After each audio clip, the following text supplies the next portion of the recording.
তৌফিক নওয়াজ দুনিয়ার মায়া ত্যাগ করে আপনার ডাকে সাড়া দিয়ে অন্ধকার কবর এখানে স্বামীর কবরের পাশে মেয়েকে জড়িয়ে ধরে সান্ত্বনা দিচ্ছেন ডাক্তার দীপুমণি। এমন একটি আবেগঘন ভিডিও সামাজিক যোগাযোগ মাধ্যমে এখন ভাইরাল হয়েছে। বনানী কবরস্থানে স্বামী তৌফিক নেওয়াজের দাফন শেষে এক অত্যন্ত বেদনাদায়ক ও আবেগঘন দৃশ্যের অবতারণ ঘটে।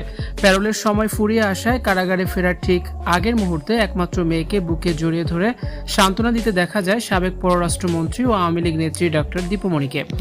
ভিডিও চিত্রে দেখা যায় স্বামীর কবরের পাশেই দাঁড়িয়ে হাত তুলে মরহুমের রুহের মাগফিরাত কামনায় দোয়া করছেন দীপুমণি।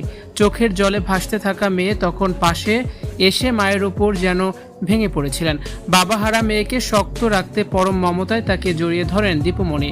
মাথায় হাত বুলিয়ে বুকে টেনে নিয়ে সান্ত্বনা জানানোর চেষ্টা করেন।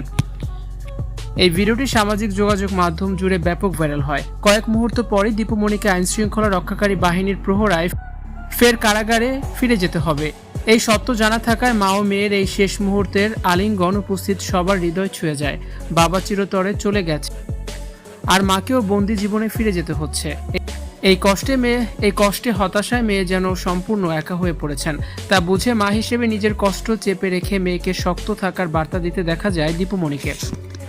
স্বামীর আত্মার মাগফিরাত কামনা করে মোনাজাত শেষ হতেই পুলিশের ঘেরাটোপের মধ্যে প্রিজন ভ্যানের দিকে পা বাড়াতে হয় দীপুমণিকে। এক চরম পারিবারিক শোক এবং মা মেয়ের এই মর্মস্পর্শী বিদায় দৃশ্য উপস্থিত স্বজন ও সাধারণ মানুষের চোখ ভিজিয়ে দিয়েছে।